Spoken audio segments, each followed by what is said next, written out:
안녕하세요. 밝은 세상입니다. 오늘 한동훈 빼고 원내 지도부를 만난다고 하죠. 결국에는 한동훈 패싱이 가속화되고 있습니다.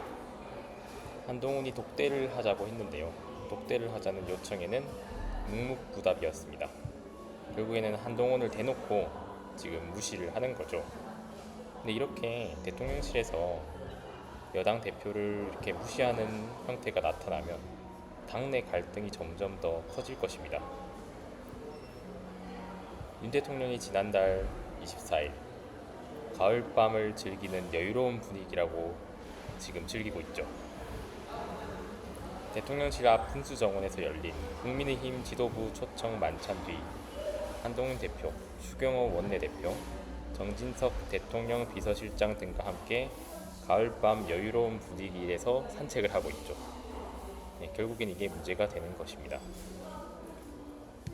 윤 대통령이 오늘 2일 국민의힘 원내 지도부와 상임위원장, 상임위 간사들을 대통령실로 초대해 만찬을 하고 있다고 했죠. 국민의힘 원내 지도부 관계자는 이날 한겨레와 한 통화에서 국감을 앞두고 윤 대통령께서 원내 격려 만찬을 한다고 했습니다. 격려? 지난달 24일 한동훈 대표와 추경호 원내대표, 최고위원 등 당 지도부와 대통령실에서 만찬을 했는데 원내 지도부 등만 불러 따로 만찬을 한다고 했습니다. 대통령실은 지난 20일 빈손 만찬 이후에 한 대표가 독대를 거듭 요청했는데도 이렇다 할 답변을 주지 않고 있다고 했습니다.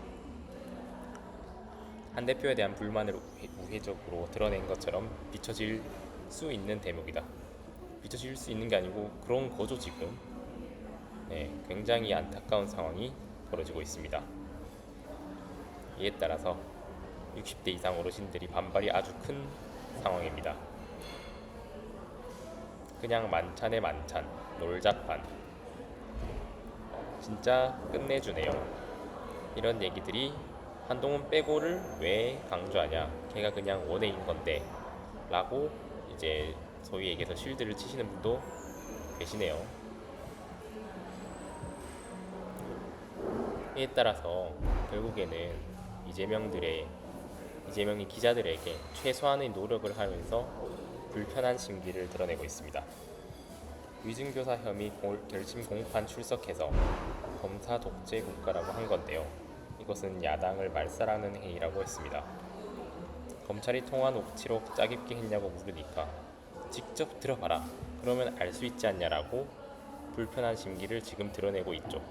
손은 흔들고 있는데 마음은 지금 힘든 겁니다. 이재명 더불어민주당 대표가 총칼로 나라를 어지럽히던 군사 정권이 물러간 지가 수십 년인데 이제 다시 영장을 든 검사들이 검사 독재 국가를 만들다고 했습니다. 이 대표는 이날 서울 서초구 중앙지법 형사합의 33부 재판장 김동현 심리로 열리는 자신의 위증교사 혐의 사건 결심 공판에 출석하면서 야당을 말살하려는 폭력적 행위를 절대 용서해서는 안 된다며 이같이 밝혔습니다.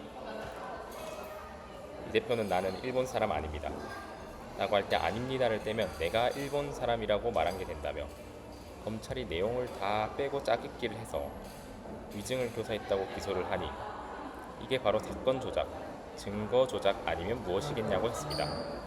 총칼 찬 군인이 이제 영장 든 검사로 바뀌었다면서 법원에서 진실을 잘 가려줄 것으로 믿는다고 말했습니다.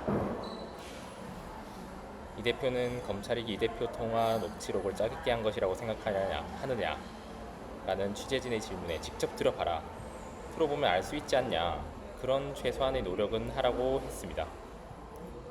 그러니까 이 대표의 위증교사 사건은 과거 재판에서 이 대표가 성남시장 수행비서로 일했던 김징선 씨에게 허위 증언을 교사했다는 내용인데요.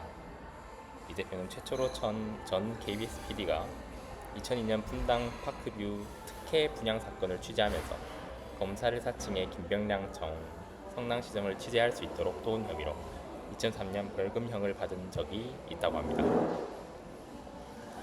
그런데 15년 뒤에 경기지사 선거에 출마한 이 대표는 후보 방송 토론회에 출연해 해당 사건을 두고 누명을 썼다고 밝혔대요. 검찰은 이 대표가 토론회에서 거짓 발언했다. 그게 허위 사실 공표로 기소했는데요. 근데 이때 대법원에서 최종 무죄 판결을 받았죠. 결국 지금 사건이 도돌이표죠. 똑같은 내용이죠.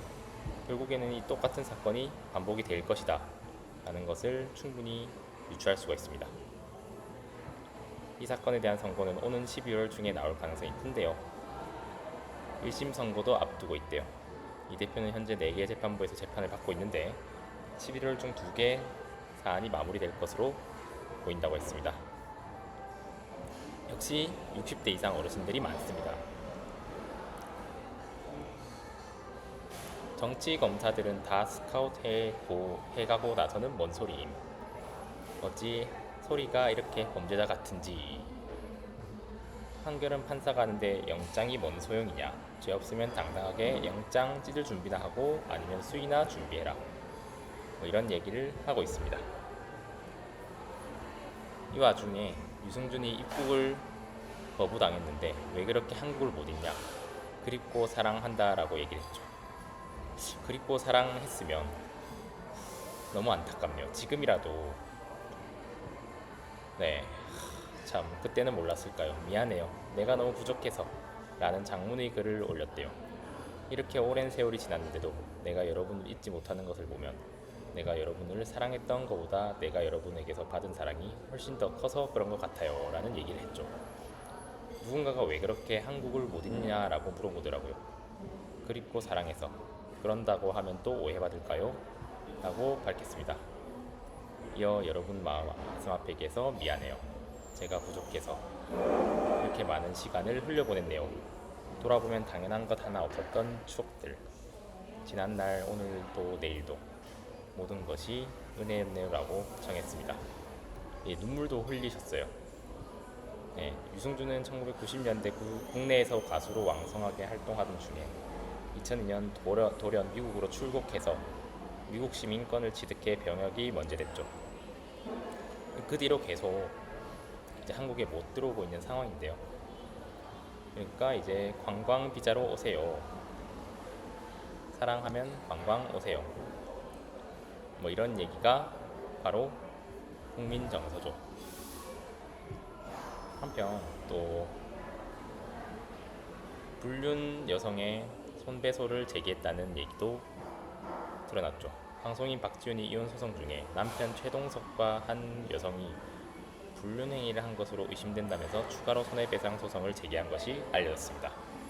최동석은 위법한 일은 절대 없었다고 입장을 밝혔습니다. 지금 나라가 어떻게 될지 참 궁금하죠. 이런 거는 40대 이상 여자들이 많죠. 지켜보면 알겠지. 상간녀가 있는데 왜 방송 나와서 피해자 코스프레 한 거면 방송계에선 퇴출될 거고, 만약에 박지훈 측이 무고한 거면 박지훈도 퇴출될 거고, 둘 중 하나는 나락을 가는 건데 시네탄 싸움이다 이런 얘기를 했죠. 박지훈 씨, 최동 씨랑 끝난 지가 언젠데 무슨 심보로 고소합니까? 최동석 씨 방송 출연 못하니까 못하게 하려고 그런 수작인 거 편합니다. 이렇게 말씀하시는 분도 있죠. 이혼 전엔 세상 인고 부부인 척 화목한 척 하더니 헤어질 거면 애들도 있는데 깔끔하게 못하고 왜 그런데 인스타로 서로 디스하면서 난리라 이런 얘기를 하고 있죠. 결국에는 이 모든 것들이 다 어떤 문제를 안고 있냐, 바로 이 혼란스러운 대한민국 정국을 보여주는 거죠. 이 모든 것을 해결해줄 이 구원자는 바로 이재명이다. 이재명만이 이 혼란스러운 정국을 타개할 수 있는 유일한 인물이라고 생각이 듭니다.